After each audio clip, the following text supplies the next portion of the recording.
All right, diving right in. We're tackling a topic today that, let's be real, hits close to home for anyone in the military. Is danger. Yeah, no escaping that one. And we're going straight to the source, Clausewitz, the OG himself, and his take on danger in war. Specifically, Chapter 4 from On War. We know, 19th century Prussian general might seem a little, well, dated. You'd be surprised. Right, the guy was fighting Napoleon, so talk about high stakes. Turns out, what he had to say about how danger messes with a soldier's mind still applies today.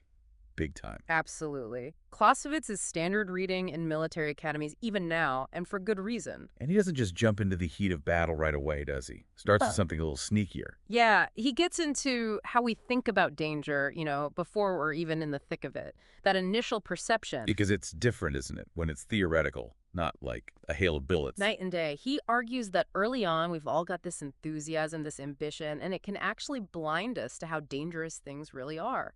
So it's like, mission focus is good, obviously. Yeah. But there's a point where it becomes... blinders. You're so locked on the goal, you miss the tripwires along the way. And nobody's immune, are they? Yeah. I mean, Clausewitz even says experienced guys, even commanders, they feel it too. Oh, for sure. He talks about this vulnerability, even in leadership, and how nobody, no matter how tough they are, can just shrug off danger completely. It gets to you. Which makes you wonder, if those guys are feeling it, how's anyone supposed to, think straight, make decisions when the pressure's on? That's where it gets really interesting and useful, honestly. Right. Clausewitz talks about how reason, just plain odd clear thinking, it goes out the window when things get intense. Like your brain's basically in survival mode. Right. So he stresses training, building what he calls habit, almost like you're desensitized to a point, so you can still function even when everything's telling you to freak out. So resilience, that's the key. Absolutely. And he breaks down the qualities that make a difference. Enthusiasm, sure, but also stoicism, bravery, ambition. And here's the big one. Familiarity with danger itself. Hold on, you're saying you can get familiar with danger. That's what Clausewitz argues, and that's what's so relevant to you guys, to anyone in the military. He's not saying you should be fearless. That's not realistic. He's saying you got to get comfortable being uncomfortable, because the more you face those challenges, the more you train, the more deployments you go on, the more you get used to operating under pressure. He uses a great analogy, actually, to illustrate this whole perception versus reality thing. Oh, yeah, the doctor's drafts. What do you think about that? Well, it's like he's saying those moments of intense action, they're like a strong dose of medicine, Yeah. right?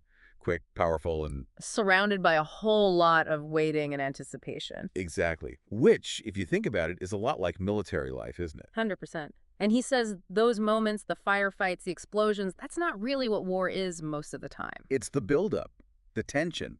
And how you handle that mentally, emotionally, that's what matters.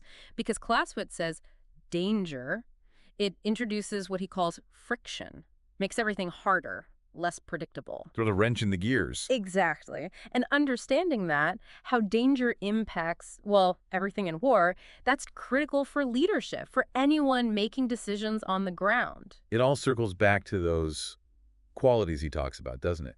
Building them through experience. That's what lets you deal with the friction. It's like the closer you look at this stuff, the more it all connects, and it makes you think, about your own experiences. And that's what we want you to think about. How has your experience with danger, whether in training or out in the field, shaped how you view courage, resilience? What does it even mean to be brave in a world where danger is part of the job? Those are questions worth wrestling with. Absolutely.